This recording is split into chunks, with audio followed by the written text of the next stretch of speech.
Assalamualaikum warahmatullahi wabarakatuh.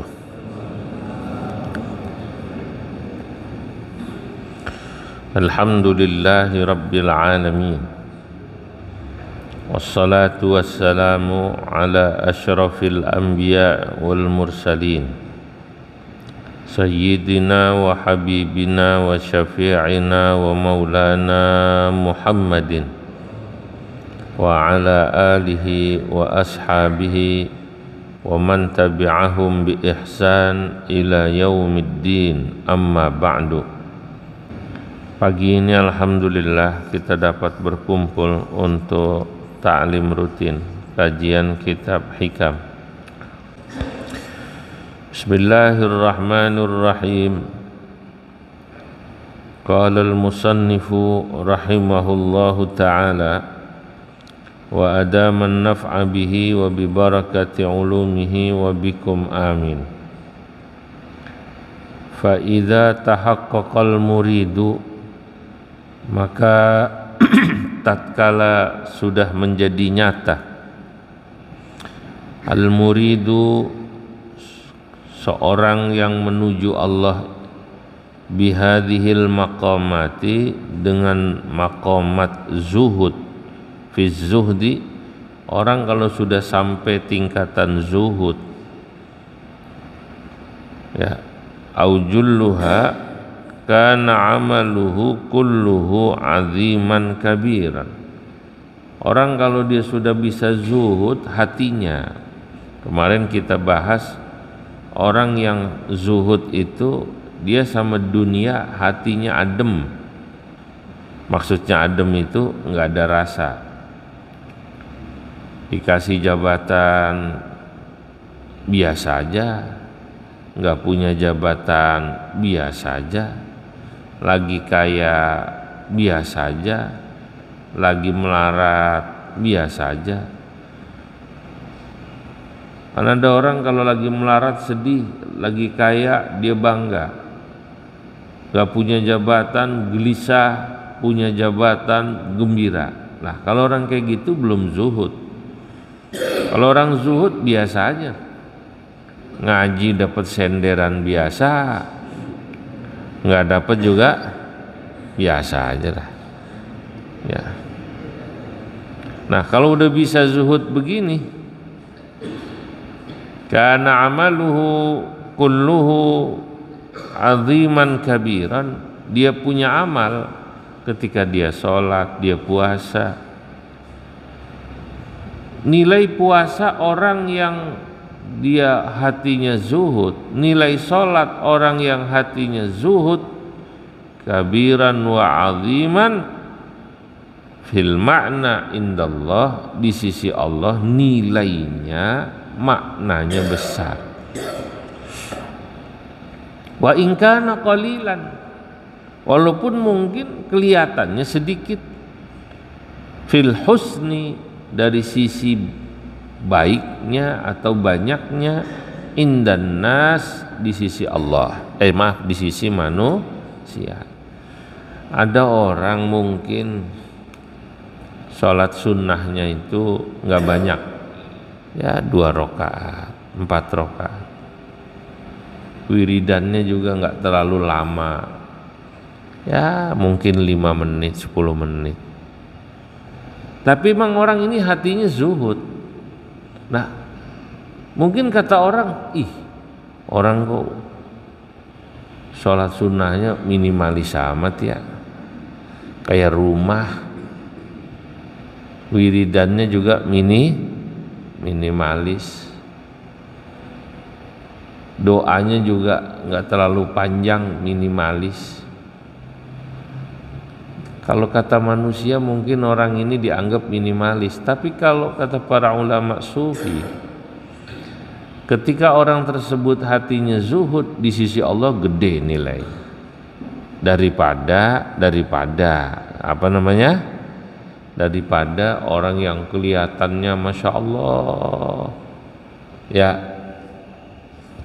mungkin lama sholat sunnahnya, wiridannya lama, tapi hatinya masih belum zuhud, hatinya masih kuat sekali rasa cintanya kepada harta, rasa cintanya kepada dunia, kepada jabatan.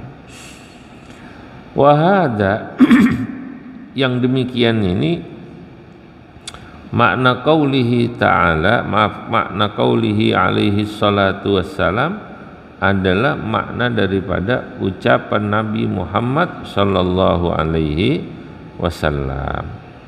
Dalam hadis dikatakan amalun qalilun, satu amal yang walaupun kelihatannya sedikit, fi sunnatin, tapi dalam mengerjakan sunnah, khairun, itu jauh lebih banyak, min amalin kathirin, daripada amal yang banyak, fi bid'atin, tapi mengerjakan sesuatu yang bid'ah. Kalau ucapan ini katakan dianggap hadis, saudara-saudara, ini tergantung siapa yang ngartiin ya. Kalau orang yang ngartiin itu letterlek, mungkin yang dimaksud sunnah sama bid'ah itu sesuatu yang ada contoh apa tidak ada contoh dari Nabi, kan gitu. Kalau dia ada contoh dari Nabi disebutnya apa namanya? Sunnah. Kalau nggak ada contoh, bid'ah. Orang yang nggak demen maulid misalnya, maulid Nabi dianggapnya bid'ah Pak. Maulid Nabi habisnya banyak amat tadi tuh. Mana tadi panitianya yang umumin? Ya, kalau kata yang nggak seneng maulid, kata yang nggak demen maulid, ngapain kayak gitu? Habisin biaya banyak-banyak, kan begitu? Dianggapnya apa namanya? Bid'ah. Mendingan buat kawin lagi. Kawin lagi itu sunnah apa bukan? Hah? Sunnah. Serius itu? Mendingan buat nyantunin anak yatim misalnya. Nah,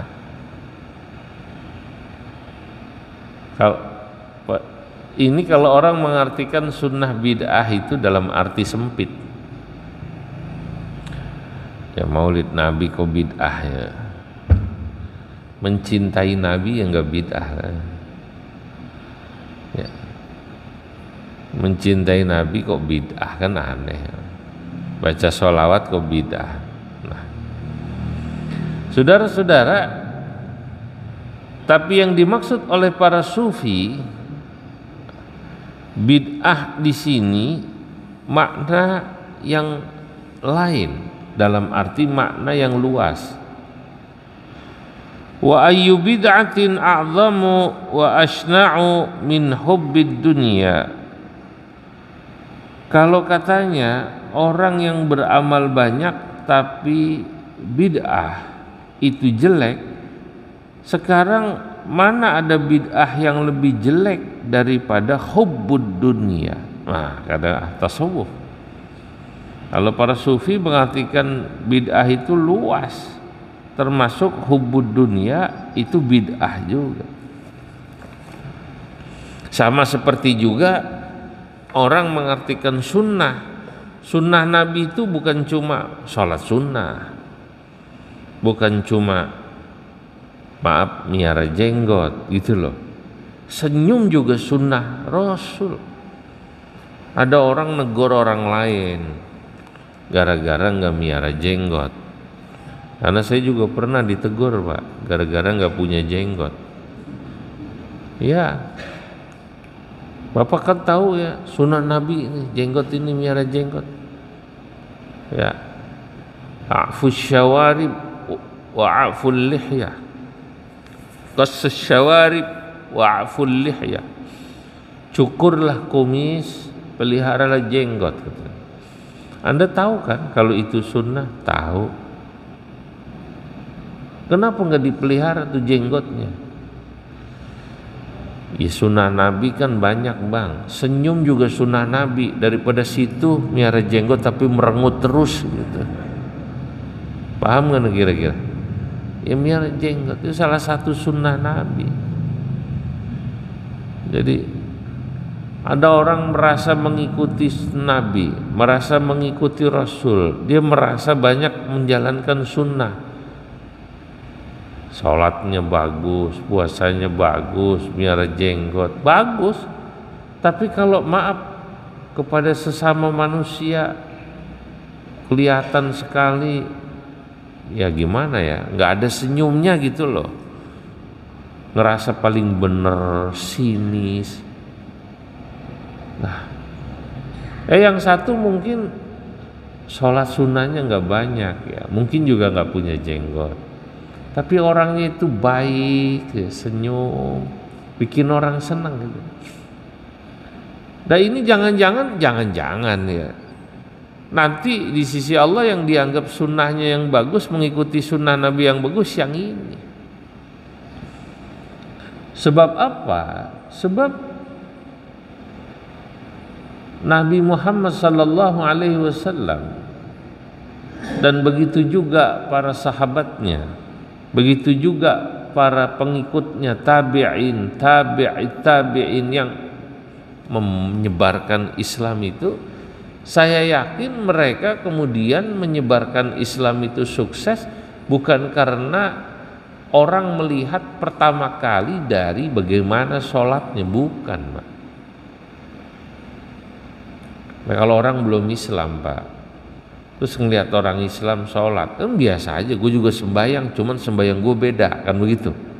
Kata orang Hindu, kata orang Nasrani, kata orang Buddha, kata orang Jepang, dia juga punya cara sembahyang dia lain. Ngadep ngetan kalau matahari terbit, ngadep ngulon kalau matahari terbenam. Mungkin kalau cuma ngelihat orang Islam atau pendakwah itu dai atau siapapun yang menyebarkan Islam dari cara sholatnya, puasanya, apalagi wiridnya, dia mungkin nggak tertarik ya, karena sama juga, saya juga punya cara ibadah kayak begitu. Yang membuat orang Islam tertarik itu karena apa? Karena akhlaknya. Nah, sahabat itu semua memuji Nabi ya, atas akhlaknya. Bahkan orang-orang Quraisy waktu itu yang belum Islam, dia cuman nggak seneng satu sama Nabi Muhammad. Nggak senengnya tentang apa? Disuruh ninggalin menyembah berhala, itu doang kata. Dan disuruh menyembah Tuhan yang nggak kelihatan, kata dia. Kata orang Quraisy, kita biasa nyembah Tuhan kita kelihatan, Lata, Uzza, Manat, Hubal, kan itu kelihatan. Terus suruh menyembah Tuhan yang nggak kelihatan, bingung kita. Dia belum tahu kalau Allah itu sangat zahir dalam ciptaannya, langit, bumi. Allah tak perlu menampakkan zatnya, yang penting kelihatan ciptaan. Nah, kalau akhlaknya Muhammad gimana? Wah, kalau akhlaknya sih emang bagus gitu. Paham nggak nih kira-kira? Akhlaknya sih memang bagus. Lah itulah sampai kemudian Nabi dipuji. Wa kana sallallahu alaihi wasallam ahsanan nasi khalqan wa khuluqan wa ahdahum ilal haqqi turuqa kana khuluquhul Qur'an wa shimatuhul ghufran yansahu lil insan wa yafsahu fil ihsan. Panjang ini di kitab Diba.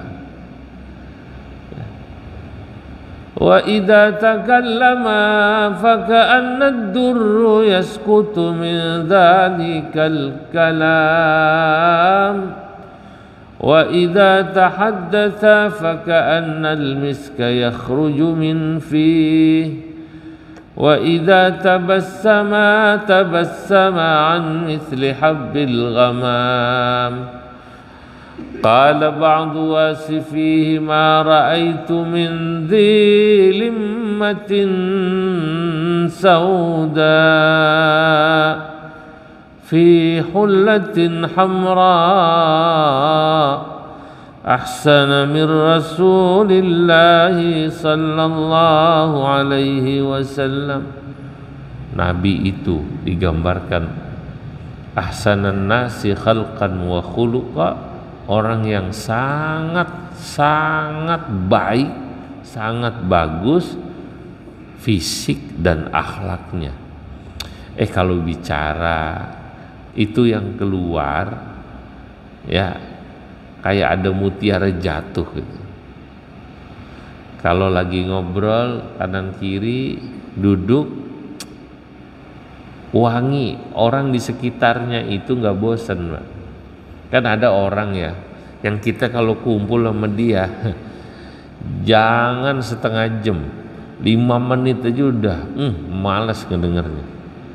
Asal duduk yang cerita susah mulu, nggak pernah cerita enak gitu. Sampai temennya ngomong, gue kalau kumpul sama lu perasaan lu cerita susah mulu, kapan lu enak sih katanya ya, cerita yang enak gitu. Giliran enak ngebanggain dirinya terus, anak gua, bini gua. Kalau yang pertama tadi ngejelek-jelekin keluarganya atau cerita susah. Nah, Nabi itu begitu. Sehingga orang kalau kumpul orang senang. Ya. Wa idza tabassama an mithli habbil ghamam. Masya Allah, senyumnya dibikin orang itu betah lama. Nah ini sesungguhnya gambaran sunnah Nabi yang maknanya luas. Lah sunnah Nabi juga sesungguhnya bukan pada sholat saja, bukan pada maaf nyara jenggot, termasuk bagaimana zuhudnya Nabi. Nah kalau ada orang, mohon maaf, dia mengikuti akhlak Nabi misalnya zuhudnya, jadi dia zuhud ya. Ketika orang berebut dunia ya, dia biasa saja, tidak ada berebut, hatinya adem. Lah yang kayak begini nilai ibadahnya di sisi Allah lebih tinggi ya. Karena apa? Karena terlihat pada kezuhudannya. Itulah makna daripada apa yang sudah diucapkan Imam Ibnu Athaillah di pengajian yang lalu, maqalla amalun, tidaklah sedikit sebuah amal, baraza, jika itu keluar, min qalbin zahidin, dari orang yang hatinya zuhud. Nah itu yang saya maksud. Wala katsura amalun, dan sebaliknya tidaklah kelihatan banyak atau tidaklah banyak nilai sebuah amal, baraza, yang keluar atau yang dilakukan, min qalbin ya raghibin, dari orang yang hatinya doyan banget sama dunia, hatinya cinta banget sama dunia. Nah saudara-saudara ya, jadi kalau Anda tanya apa sesungguhnya bid'ah yang paling jelek, ya di antara bid'ah yang paling jelek itu ya hubbud dunia, cinta dunia. Ya, cinta dunia alladzi lam yakun fi zamanihi sallallahu alaihi wasallam, yang di zaman Nabi itu enggak ada itu Nabi sama sahabat punya sifat hubbud dunia. Ya Allah, mereka itu melihat dunia itu kayak laler yang nempel di hidung, nggak peduli deh, diusirin. Karena sahabat coba diperintah hijrah dari Mekah ke Madinah, itu kalau sahabat punya penyakit hubud dunia nggak bakalan pindah. Ngitung betul apa enggak? Wih, onta gua gimana coba, kambing gua gimana, dagangan gua gimana kalau suruh pindah begitu. anak, istri, aset. Dah gimana jabatan saya ya di Mekah, kalau ntar ke Madinah di sana jadi apa saya? Nah, di sahabat dulu suruh hijrah, nggak mikir begitu, pergi ya, hijrah, masya Allah. Yang di Madinah kaum Ansor kedatangan saudara-saudaranya dari Makkah. Ketika oleh Nabi dibilang tolong bantu ini saudara-saudara yang datang dari Mekah yang hijrah, para muhajirin, seketika itu nggak pakai mikir, di hatinya nggak ada yang namanya hubud dunia digandulin gitu. Dia langsung, bang, rumah saya cuman ini, kalau yang punya rumah satu dibagi dua langsung diparok, yang punya rumah dua diparok. Ya udah ya, milih yang mana, mau nama ini, ya udah situ ya, itu buat situ, bukan ngontrak, bukan. Kalau orang sini sih dihitung, kira-kira dikasihin apa dikontrakin? Dikontrakin apa dikasihin? Kontrakin. Paling dia bilang, Ustadz, ya ini karena sama Ustadz ya tetap kontrak cuman separoh gitu. Atau saya korting gitu. Kalau dulu sahabat Ansor punya rumah dua, satu dikasihin, kebun kormanya separuh dikasihin. Itu bagaimana? Tidak ada hubud dunia. Makanya kalau orang zaman sekarang kok mau membandingkan diri sama zaman dulu, lalu menganggap ngikutin sunnah Rasul itu semata-mata pada banyaknya sholat sunnah, pada banyaknya wiridan, puasa sunnah, tapi mohon maaf, pada mengikuti sunnah-sunnah yang lain, misalnya sunnah-sunnah halia, zuhudnya dia tidak, ya jauh ya. Masya Allah, jauh, langsung dikasih. Nah kita kalau dengar cerita bagaimana sahabat Ansar dan Muhajirin, itulah contoh bagaimana zuhudnya para sahabat. Nanti para tabi'in sama, tabi'in sama. Begitu kemari orang sudah mulai semakin jauh ya, contoh yang ideal ya. Contoh yang ideal sudah semakin jauh, karena yang dia lihat orang kanan kiri semuanya sudah mulai hubbud dunya wal inkibabu 'alaiha. Rumah udah mulai bagus-bagus, mobil udah mulai bagus-bagus. Orang kalau dia pakai mobil jelekan dia kayaknya kecil hati. Jangan mobil Pak, HP aja kalau setengah tahun gak ganti dia kecil hati.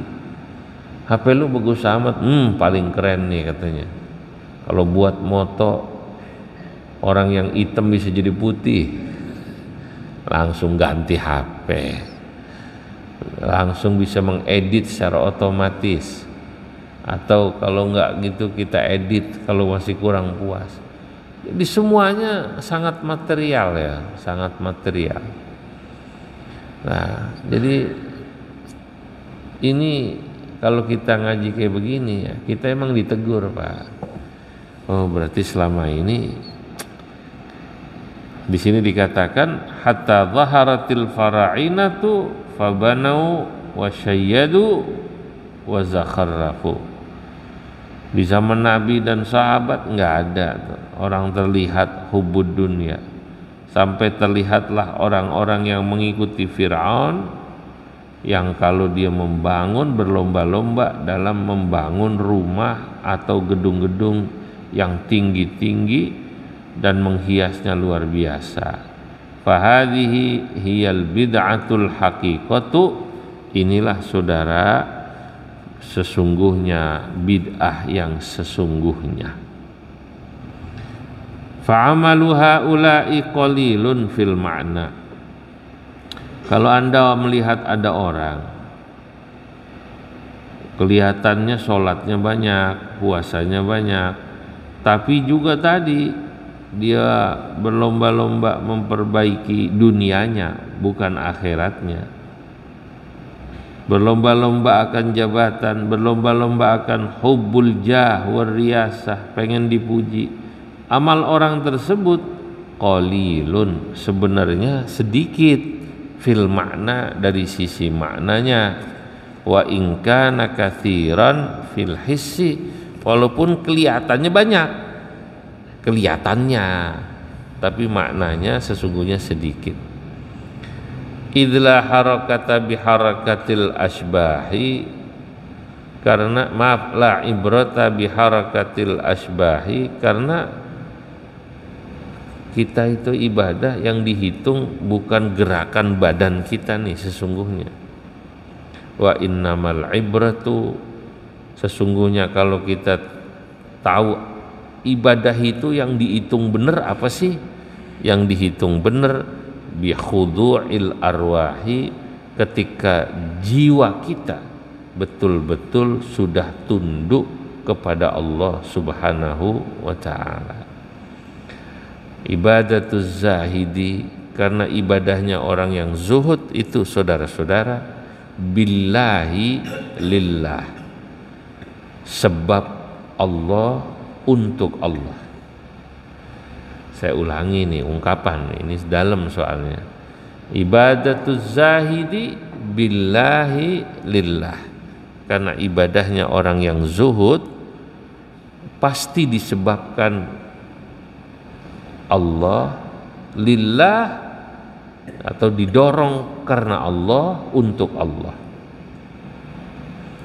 Wa ibadatur raghibi, sementara orang yang belum zuhud apalagi cinta dunia, ibadahnya bin nafsi lin nafsi, karena dorongan nafsunya untuk memenuhi kepuasan nafsunya.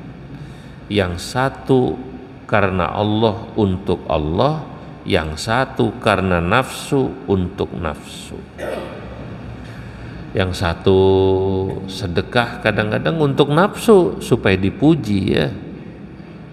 Haji aja untuk nafsu, apalagi kawin. Nah, tapi saudara-saudara, ya, kalau nikah, kawin itu ya memang ibadah yang sejak awal enak, Pak. Ibadah yang nafsu cocok itu ya nikah itu. Tapi ibadah yang nafsu nggak cocok itu ya sholat, puasa, termasuk ngaji kayak begini. Ini awal-awal orang puasa tuh berat tuh. Nah, tapi kalau orang yang sudah karena Allah, ya tidak ada yang berat. Nah, hadirin, maka dulu ulama itu, atau orang-orang soleh lah, yang nggak harus ulama terlalu tinggi, dia akan mengukur ya, pada saat dia melakukan sesuatu itu dia mengukur, ini saya lakukan sesuatu ini, sesuatu yang baik maksudnya ibadah, ini kira-kira karena nafsu saya apa karena Allah ya, gitu. Kalau dia merasa ini karena nafsunya, dia berhenti. Saya ulangi, kalau dia merasa ini ibadahnya karena nafsunya, dia berhenti. Tapi karena Allah, dia lanjutin. Tapi yang kayak gini emang ya, kalau buat kita yang awam-awam, yang baru-baru, udahlah, udah mau sembahyang aja udah syukur, betul nggak kira-kira? Udah mau ngaji udah bagus, sudah biarin. Makanya memang kalau ngaji kayak begini, kemudian yang ngaji awam dia salah tangkap, tambah jadi dalil. Surat sudah lu dikit amat, yang penting hatinya bang, hatinya. Emang dasarnya sebenarnya bukan zuhud, dasarnya apa namanya? Males gitu loh. Paham apa enggak ini kira-kira? Ya, sedekahnya dikit. Waktu ditanya, lu kok nyumbangnya dikit? Yang penting ikhlas sama zuhud gitu kata dia. Padahal sebenarnya bukan itu, dasarnya emang pelit. Emang susah ya kayak begini nih. Ya makanya ngaji itu tergantung kebersihan hati juga. Kalau orang yang hatinya bersih, ya dia bisa. Nah, sehingga dulu ada cerita Imam Junaid al-Baghdadi punya guru namanya Ibnul Qarnabi. Masyhur, Ibnul Qarnabi ini masyhur sebagai orang alim. Satu ketika Ibnul Qarnabi mengatakan, dakhaltu fi mahillah, saya pernah masuk ke sebuah daerah, fa'uriftu bis salah, ketika saya ke sono orang kenal saya semua. Masya Allah, saudara-saudara, orang dikenal itu kalau dikenal sebagai orang soleh kan diuber-uber. Wah ini di YouTube banyak nih ceramahnya, kan begitu ya. Wah orang nguber-nguber. Saya pikir mau minta salaman, nggak taunya mau ngajak selfie. Aduh, zaman sekarang begitu. Semuanya mau ngajak apa namanya? Selfie. Jadi status profil WA.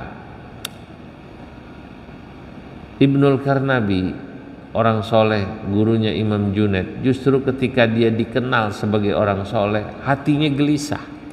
Ketika orang rebutan cium tangan, bukan bangga pak, aduh, dia bingung, gelisah. Akhirnya apa? Saudara-saudara, Ibnul Qarnabi,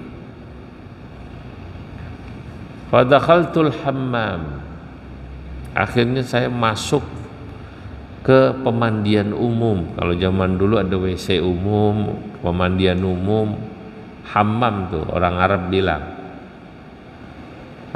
Lalu wa akhadtu thiyaban fakhiratan, saya liatin nih, kan orang kalau di kamar mandi zaman dulu ada tempat naruh baju tuh orang, hammam.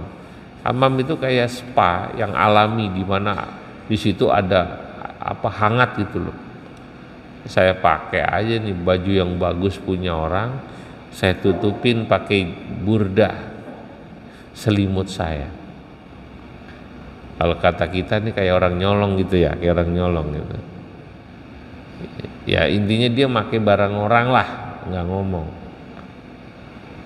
Tapi dia sengaja. Walabistu fauqaha murakka'ati, saya tutup sama mantel saya. Wa amsyaitu qalilan, lalu saya jalan pelan-pelan. Ya, sebenarnya dibilang niat nyolong ya enggak. Kalau nyolong beneran kan bajunya nggak dipakai, ketahuannya enggak. Kalau dia nyolong beneran dia kabur. Ibnul Qarnabi enggak, pertama dipakai sengaja. Kedua, jalannya pelan. Nah orang yang habis keluar dari kamar mandi dia nyari bajunya. Baju gua mana ya? Oh no, dipakai. Diuber. Weh, orang mengejar saya. Itu baju saya pak.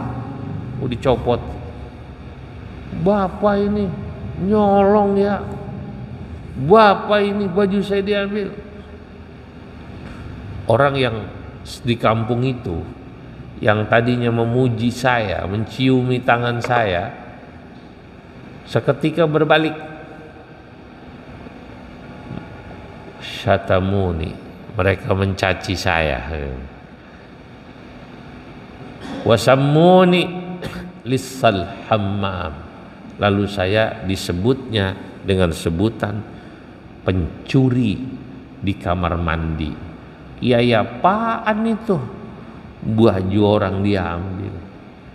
Ketika orang kemudian menjauhi saya, pada saat itu Ibnul Qarnabi mengucap hatinya, Alhamdulillah, Alhamdulillah, Alhamdulillah, nafsu saya kalah.